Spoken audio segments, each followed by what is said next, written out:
Hey everyone, I'm Rachel, And I'm Jen, and welcome to Devilish Bookworms, the podcast. where we read and review books and release episodes every Tuesday. This week we have The Sparrow and the Oak Tree by Jamie Jackson. Yay! When the king calls upon you, especially as the sole sorceress of a kingdom, you answer that call. And for Isolde, her job this time is to take care of a child that has come from the forest that no one has emerged from for over 100 years. But will she be able to make it out of the forest herself now that she's been sucked in? Dun, dun, Dun dun dun. So, Rachel, let's dive right in. Yay!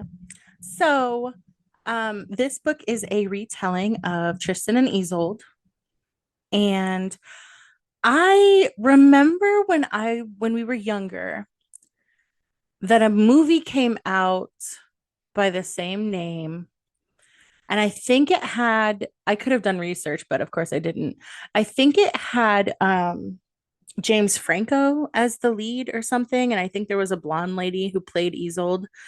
Um, but I never watched it.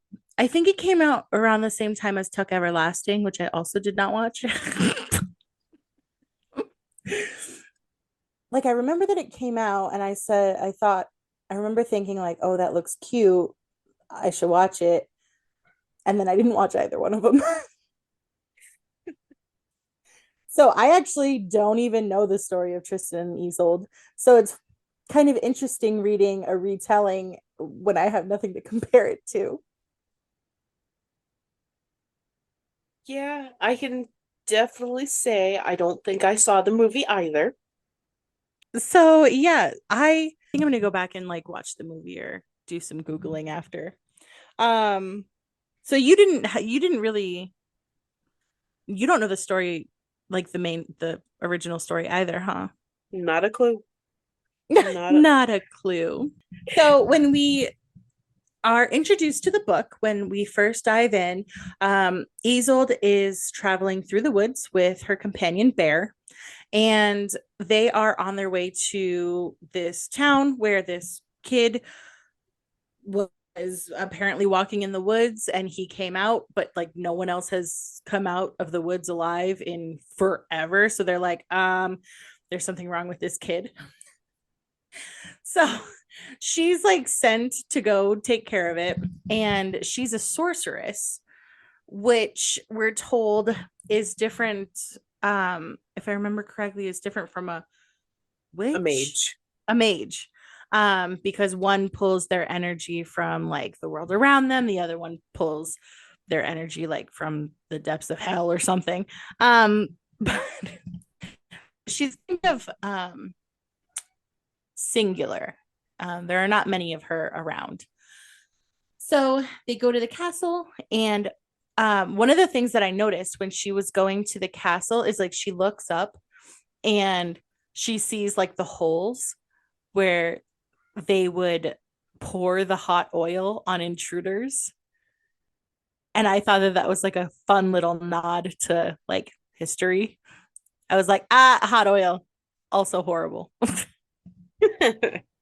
But it's historically accurate based on the time period that she's going with. So it was a Yeah, great fact to actually throw in.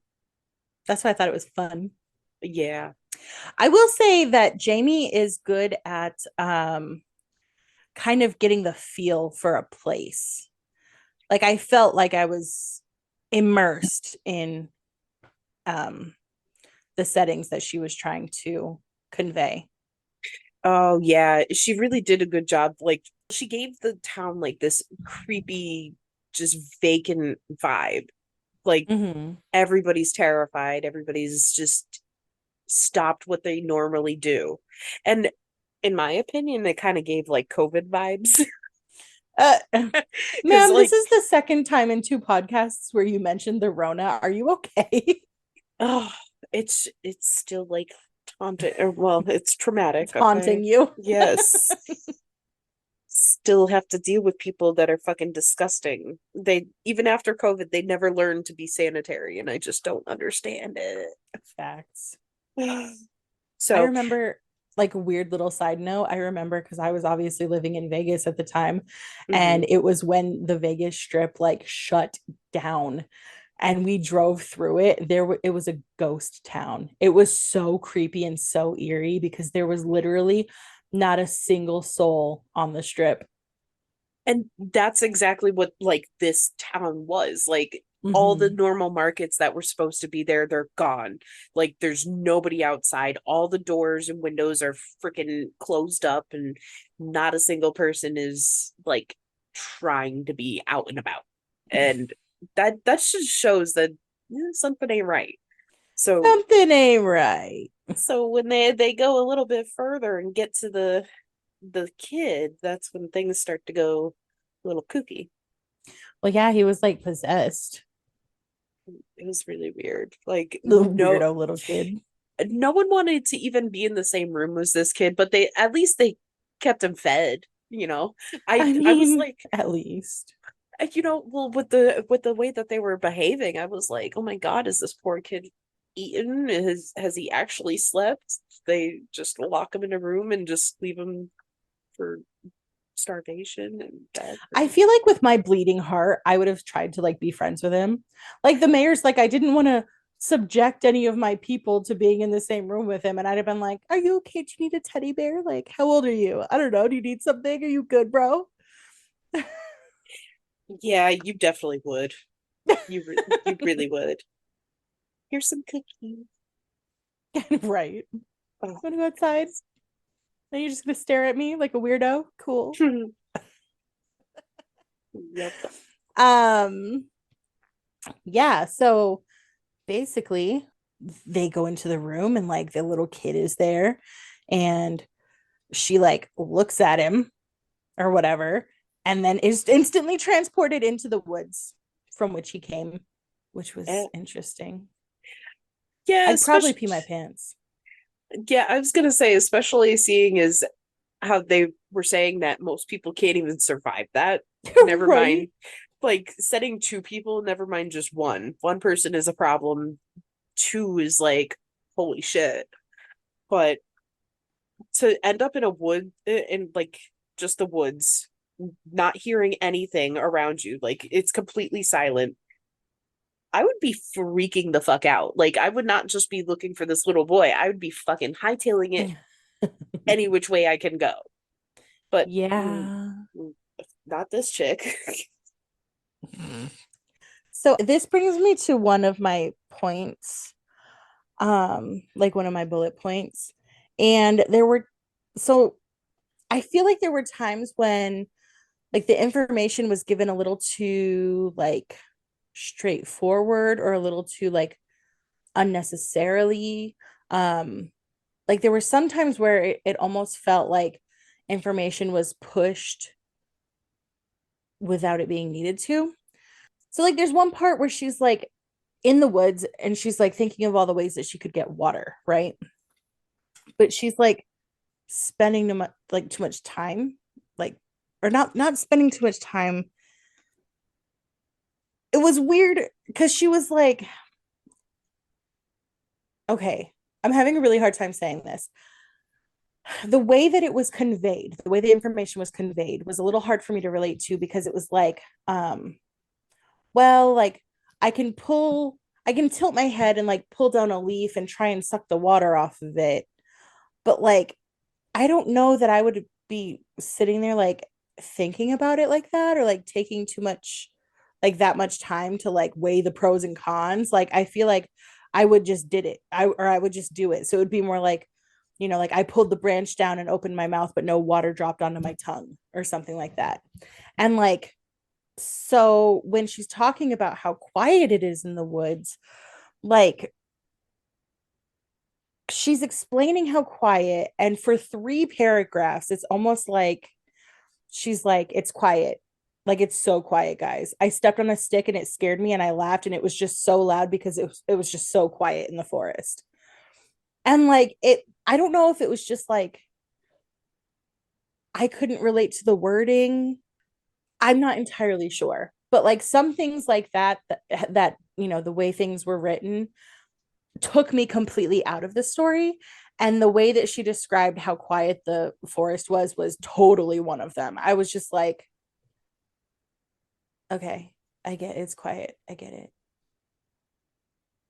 Does that make sense? It does, because it was a little repetitive, because even as you go further into it and she starts talking about these other creatures that are actually in the forest, The zombies, yes, the undead, she couldn't hear them. because it was so No, quiet, guys. because it was so It was just so quiet. but they only made a noise, but only when they were right there, because it was so quiet. Because it was so quiet. I'm sorry. I'm sorry. We don't need to be like this. Like, I know. I'm not trying to be a. I'm not trying to be a dick. It was literally just like sometimes less I is more.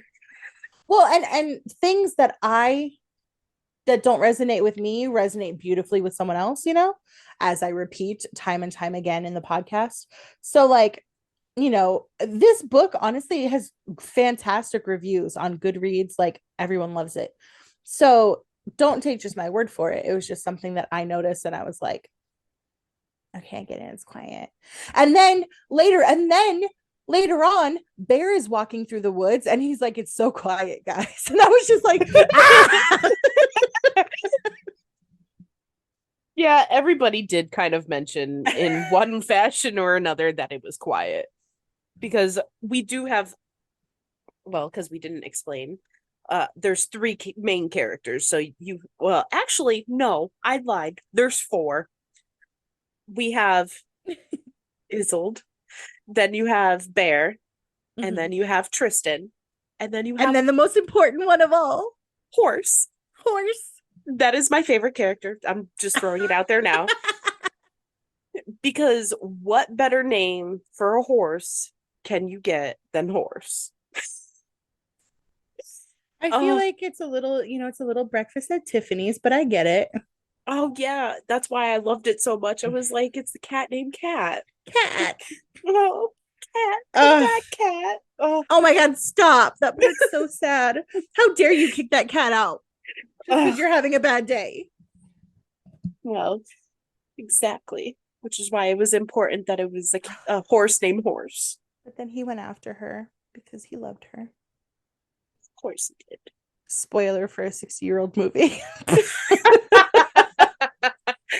Oh, I love Breakfast at Tiffany's. I know. Oh, So nope. I've got to say, now I'm gonna have to watch my favorite movie. You know which one? I'm My Fair Lady. Mm-hmm. I'm gonna have to watch it because the song just came in my head. Oh, I love My Fair Lady. But you know what? I almost part of me might I love you, don't hate me. I I think know. I might like Roman Holiday better. Ooh, that is such a good one though. Oh, it's fantastic. It really is. But even I love Sabrina too. So I mean, Okay. I love all of her movies, but Sabrina is a 20 out of 10, and I will take no criticism of it. I don't even care. oh Like, no, it's her and adorable. Humphrey Bogart. I Oh, my love heart. I love Humphrey. So, fun fact, I love Sabrina so much. It's one of my like top 10 favorite movies. And the other day I was sitting there and like watching it, and then dad, was here, and I made him sit and watch Sabrina. Yes, I love that. I know, it was really cute. Um, I fucking love that movie. It's so good though. Anyway, I could go on and I could dance all night with that movie. Pun intended. Pun intended, terrible pun intended. Um, so anywho's, so they disappear from the room and then they're in the woods. And one of my favorite quotes happens. I didn't so like there were a lot of quotes that were kind of they were it was very flowery language, right? Sometimes it was, I'm the one that loves prose. I love flowery language. There were some parts, they were like very clearly like written flowery, or written very kind of, sing-songy, that just didn't resonate with me. But there was one quote where she's like, "What's going on?" And he's like, "The forest is sick, little sparrow." And I was just like, "Oh, that was cute." It was not intended to be cute, but it was like, the forest is sick, and it was just like, how romantic. Like in the truest sense of the romance word, right? Like, it's earth, and it's fern gully, and it's sick, and I was just like, ooh, I like the way that was written. I can dig that. I can totally dig that. So then she's just traipsing around in the woods with, a hot fairy dude.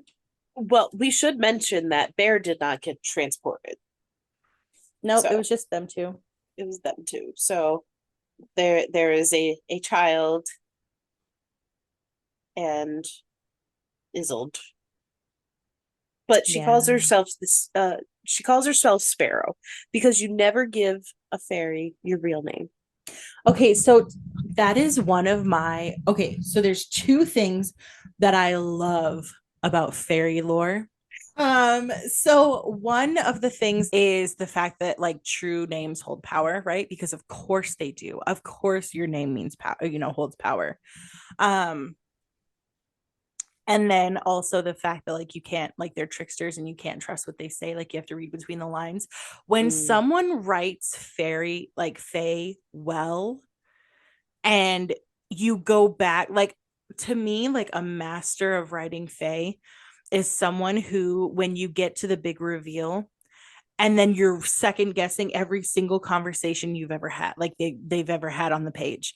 You're like, oh wait, oh, oh, they didn't say when something was going to happen, just that it was going to happen, or they didn't say that they were going to do this, but that it would be important for them to do this, or like all, like it, when all those puzzle pieces click into place. That is, oh, I just eat that up.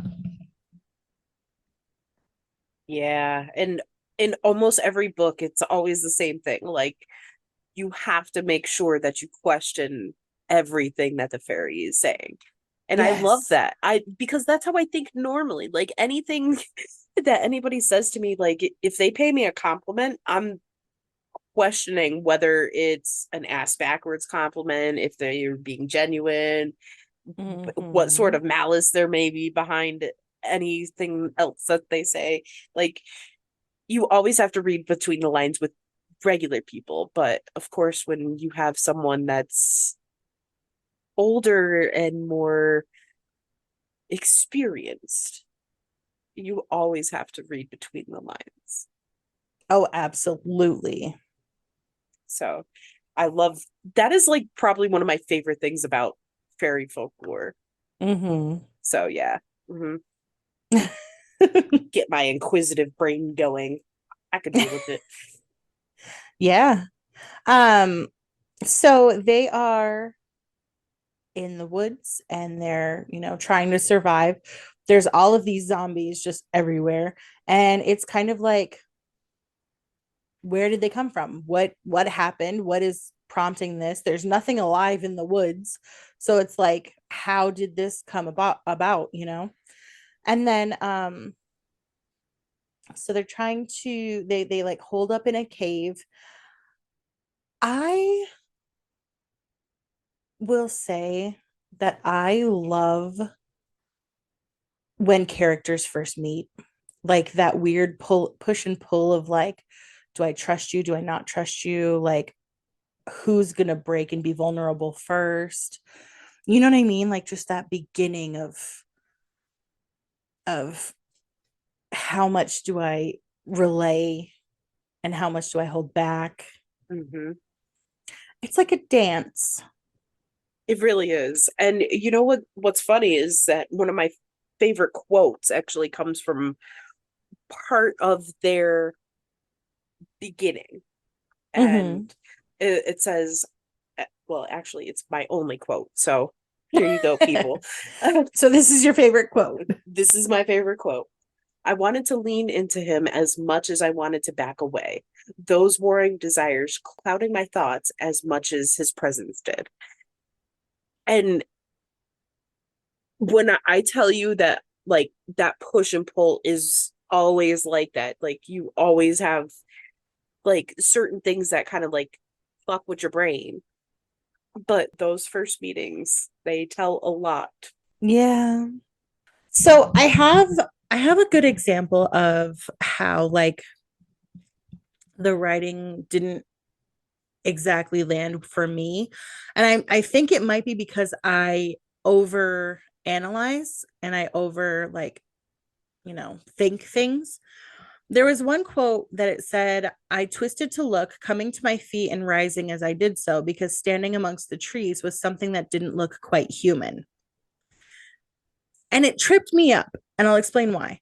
So if you break it down, like I twisted to look, coming to my feet and rising as I did so, like you don't really need to put coming to my feet because rising as I did so kind of already tells us that you're coming to your feet.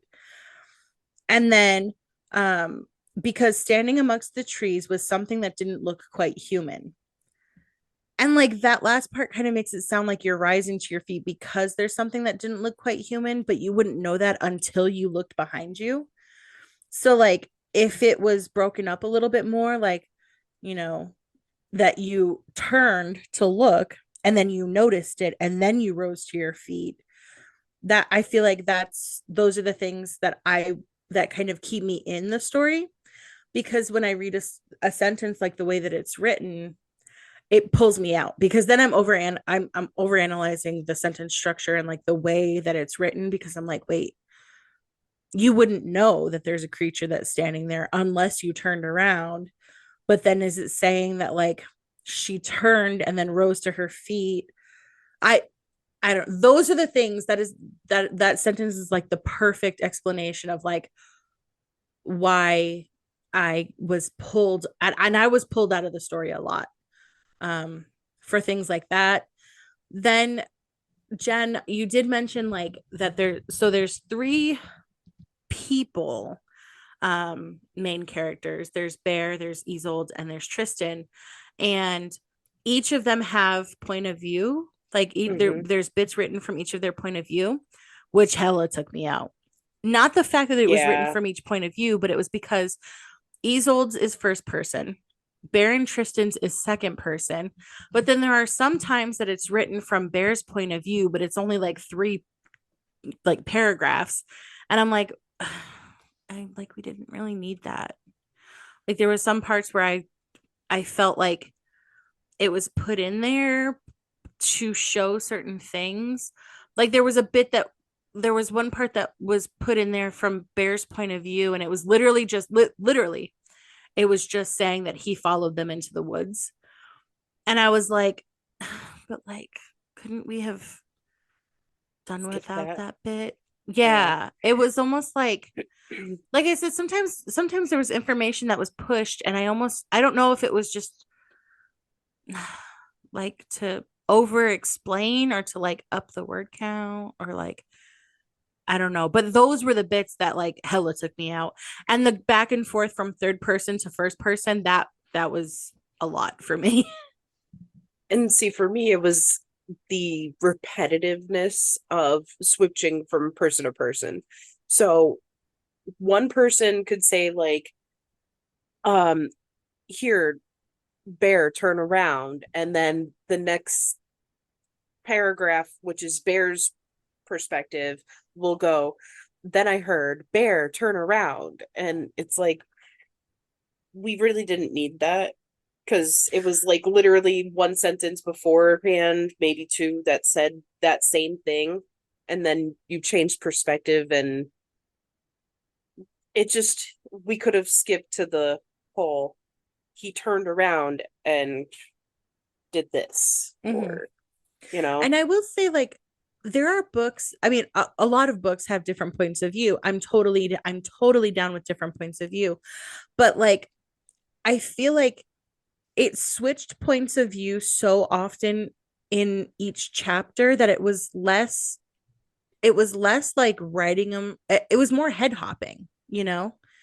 It was just kind of like say you're walking down the street and then it would be like I don't even know how to explain it. It was just it was head hopping so much that it like in the same scene. Because normally what you would do is you would have, or not normally, I hate using words like that because every author is different. Every author has a different style. I will say that until I'm blue in the face. And every author needs to write how they write. You know what I mean?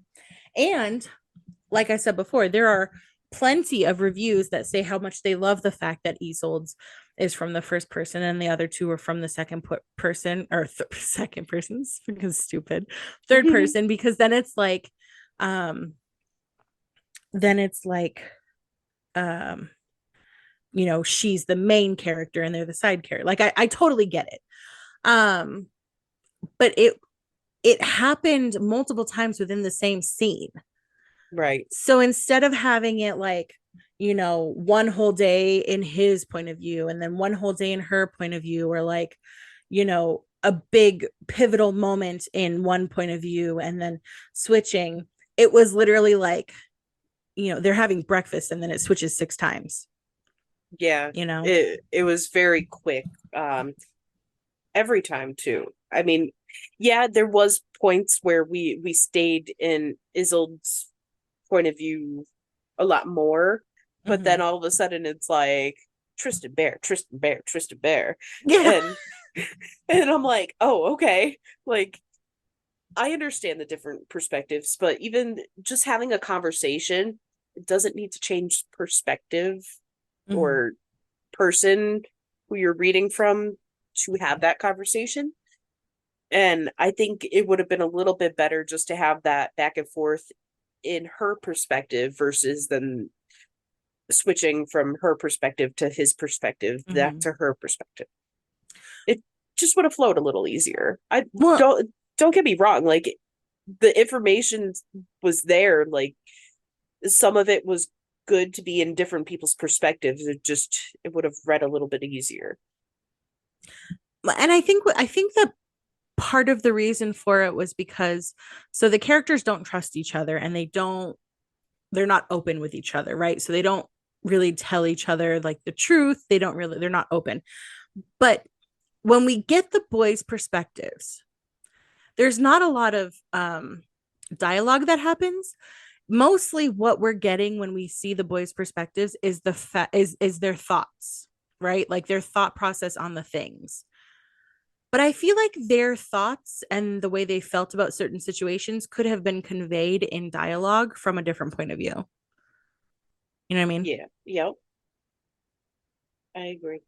So, as we were talking about how good she was at setting up the scene, as one would say, I couldn't help but thinking about Tristan's house and um just how like beautifully fairy it is, right? Like he's got this beautiful house and there's like this pool of water and they all go swimming in the pool of water and there's sun glistening off it and like he like they go to have dinner and she changes into like his mother's dress and it's this beautiful fey dress and then he does her hair and like they go to sit down and have dinner and then it's like just a table and then these he makes chairs out of vines and then at one point she's sitting there picking wildflowers next to horse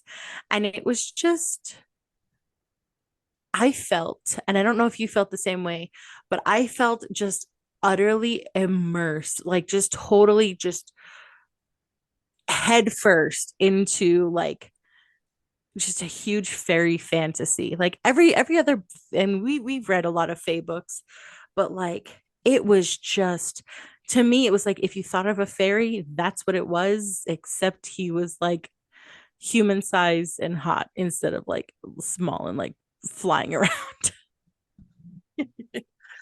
Honestly, I am just obsessed with the fact that there was, of course, a garden and all of this with all the Oh, fruits and all the freaking vegetables. I mean, come on. Like, that's like my dream right there. Just have all the stuff. Yeah. I have to admit, I am such a sucker for um for like when she's getting dressed and then she's like, "Oh, can you do the buttons or whatever?" Like I'm such a sucker for that. And then like they had that really cute moment and then he does her hair and like braids it and puts all the cute flowers and ribbons and all this beautiful stuff in it and I was just I think with uh as much as certain things didn't hit in the beginning of the book, in the second half of the book, I was just totally invested in the way I don't know, it was like a dream. Well, and I think for this type of book, that's kind of the perfect way to kind of end the book. You know what I mean? In that fairy world where everything's just full of life and just green and happy and all of that. It's just, I don't know, that's what I expect. And Yeah. not to say that like to end the book on that, but I'm just saying like to have that towards the end after being stuck in a forest of death, you know? Well, yeah, and what it was that one book that we read where it was like the whole entire book was written as one thing. It was written as like, realistic.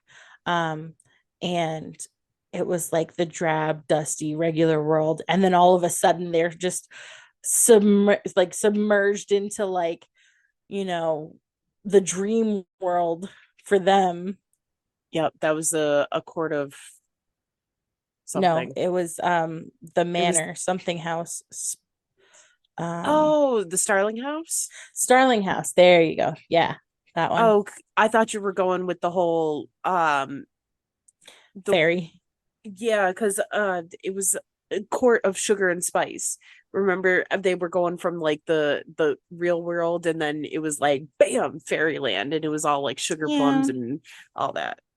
So my bad. Yeah. That was a book that we read. That was Um a book. that was a book that existed. Um, yeah, I don't know. I dug Tristan as a MMC, that's for sure. See, I was all about Bear because, all right, hear me out.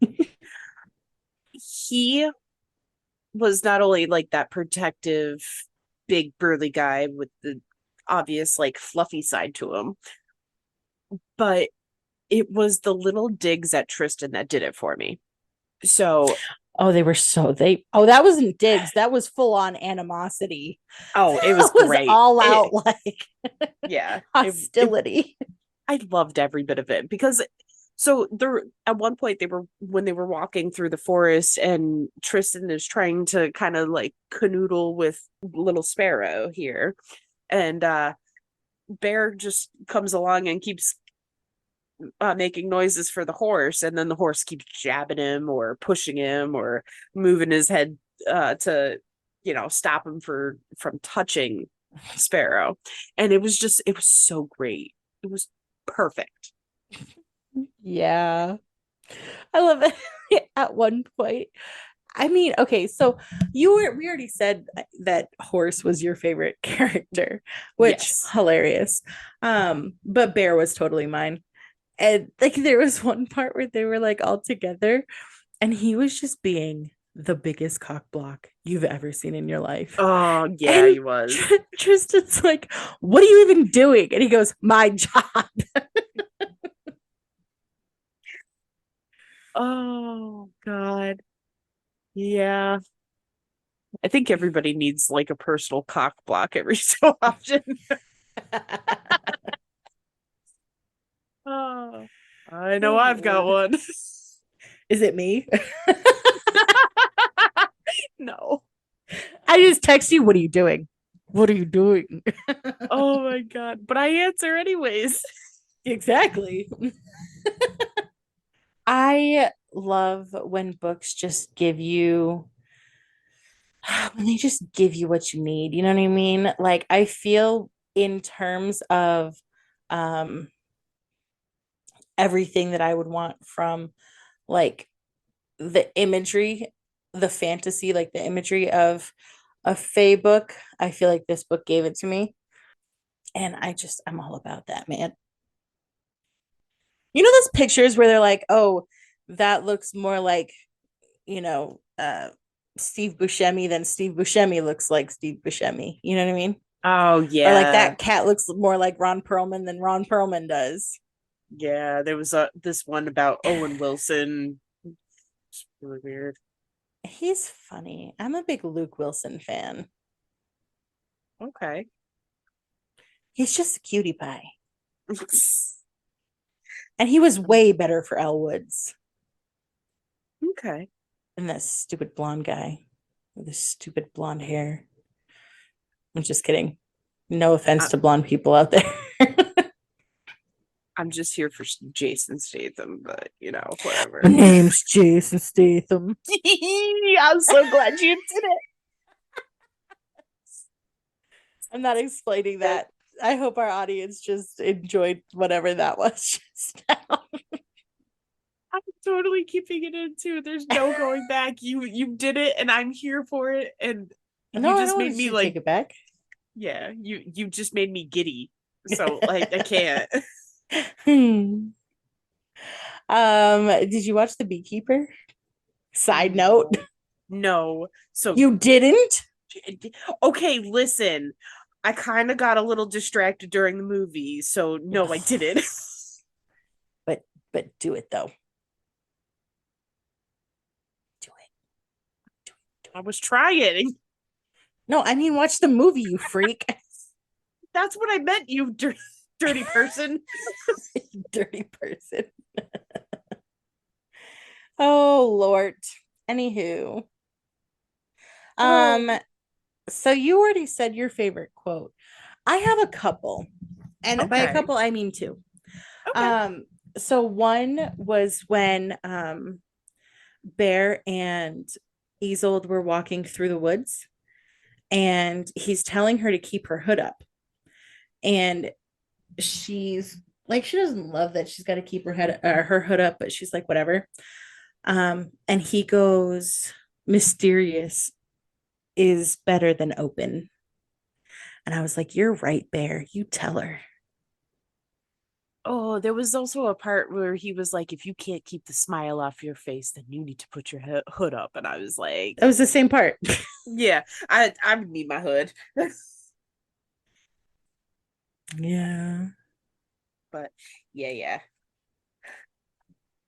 And then I liked, speaking of Bear and Tristan's animosity, um, he kept when Bear first met them or met back up with them in the woods, he goes, he's asking her all these questions because Tristan, is a Fae and Fae can't be trusted. And he's like, I'm not talking to you. I'm not talking to you whenever Tristan would try and answer. And then he asks Tristan a question. And Tristan goes, are you speaking to me now?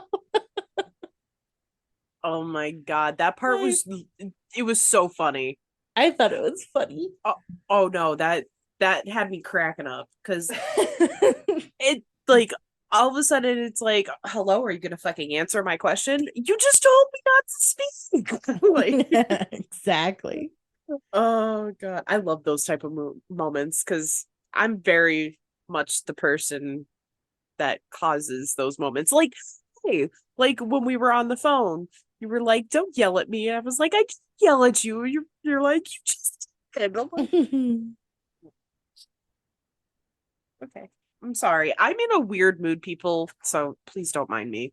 I I'm haven't so slept. tired. Yeah, like it's like maybe 8 hours in the last 3 days. So I'm just fucking, I'm dying. Ooh. I'm just, we're out here trying to build the life we want, and it is just taking all of our energy. For real. There's It's no okay. success without, well, basically starving yourself of everything that you need in life, like sleep, food. I mean, that's kind of that's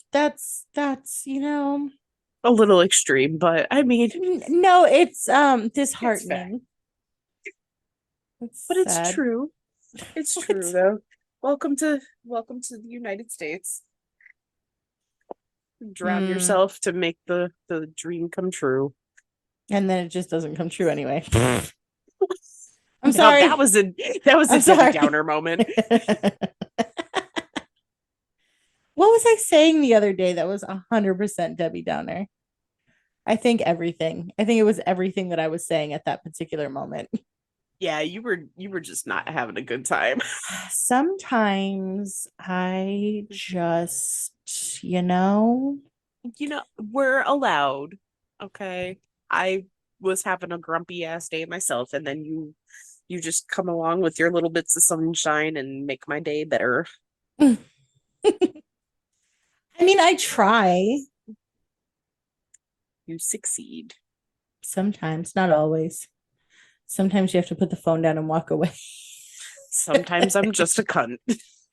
You and me both, dude.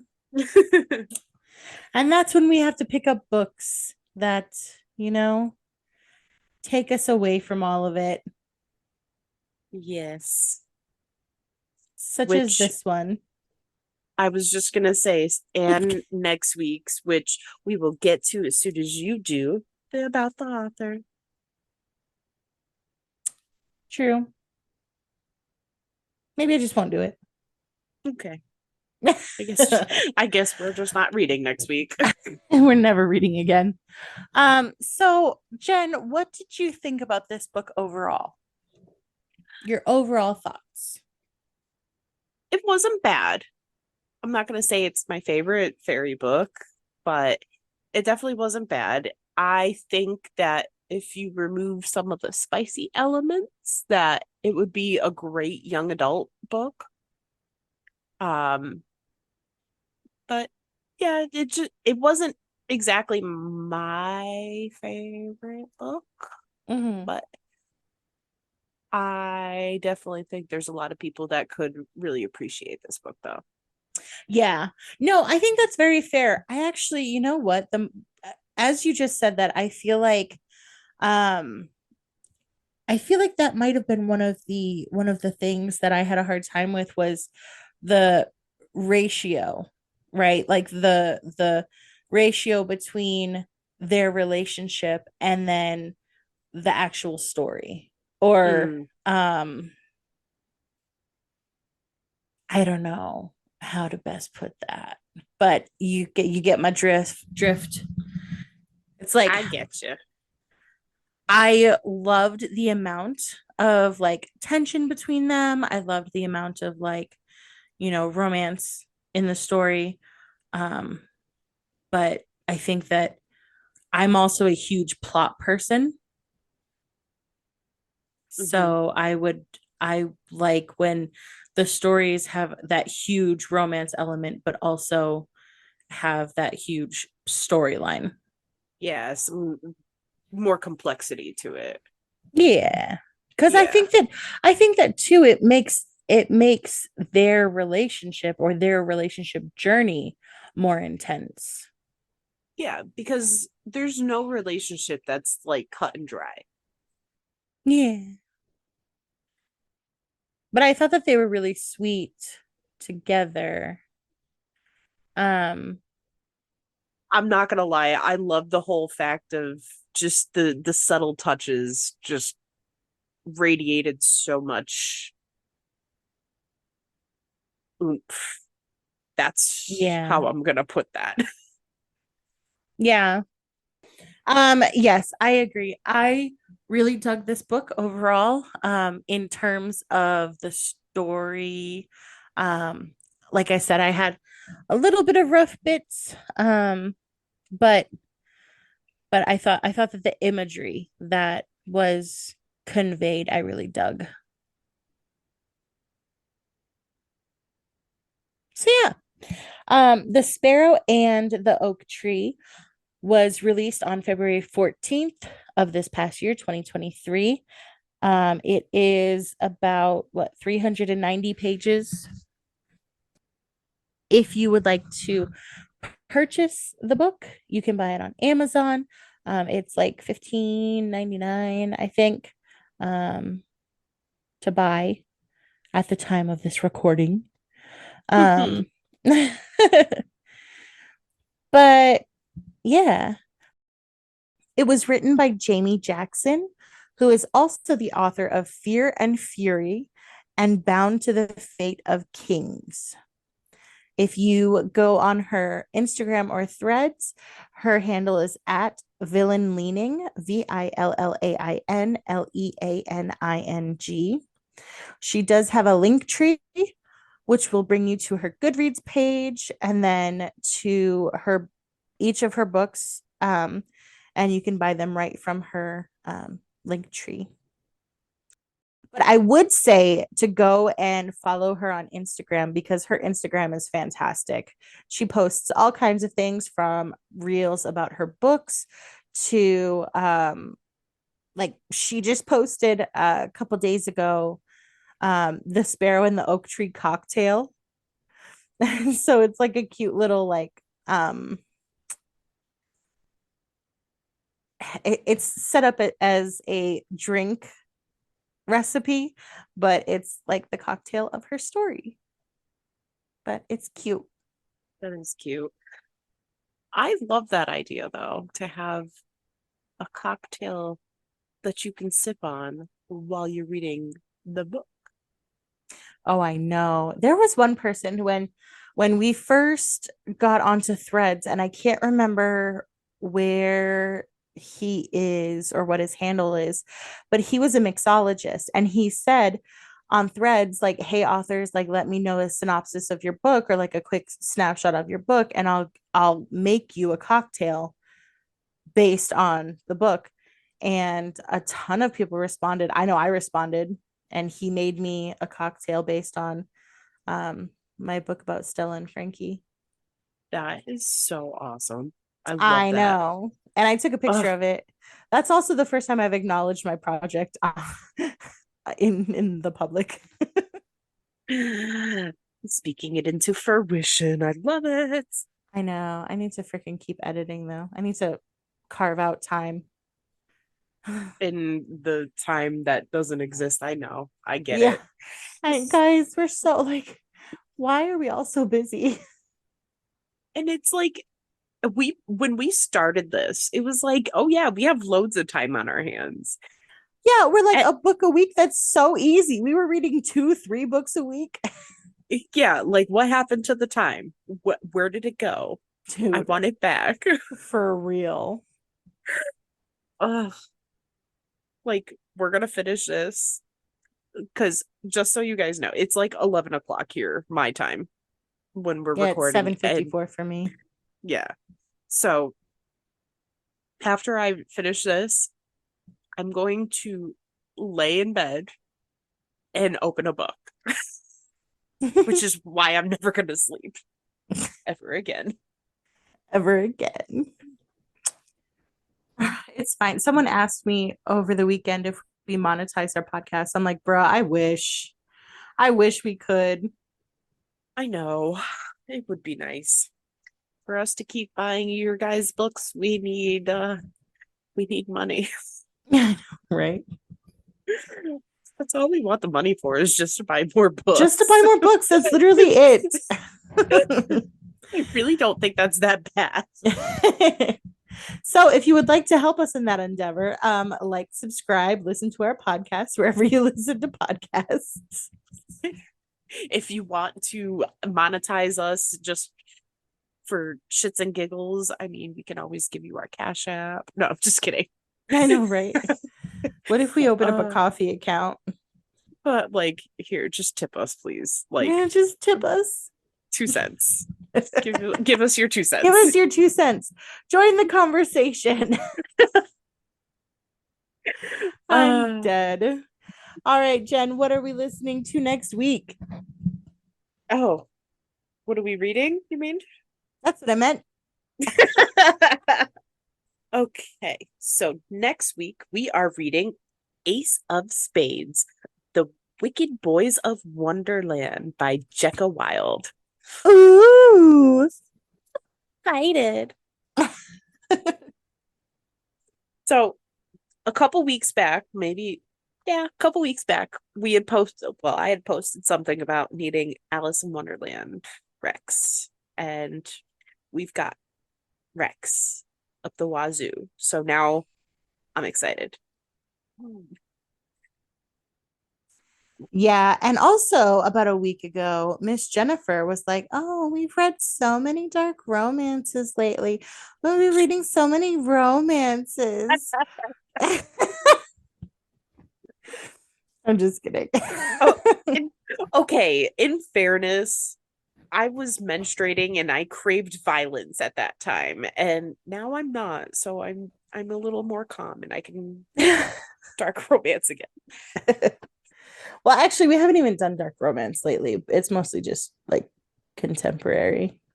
Yeah. But anywho, all right, people, go ahead and, as we said, check out us on all of our socials at Devilish Bookworms and talk to us. We like talking with people. Yeah. Yeah. And check out the Sparrow and the Oak Tree if you love all things Fae. And also, if you like Tristan and Isolde, I am going to go and do some homework now because, like I said, never really knew about it before. Yeah, now it's gonna drive her crazy until she finds all of the information. I just don't like James Franco, though. And I know that this was before the collective hated James Franco, but like, I think that's probably why I never watched it. And see, here I was a James Franco fan. Were you? Hey, I'll say it. I don't care. Whatever. But yeah, Whatever. well, all right, everybody. We shall see you next week. Bye. Bye.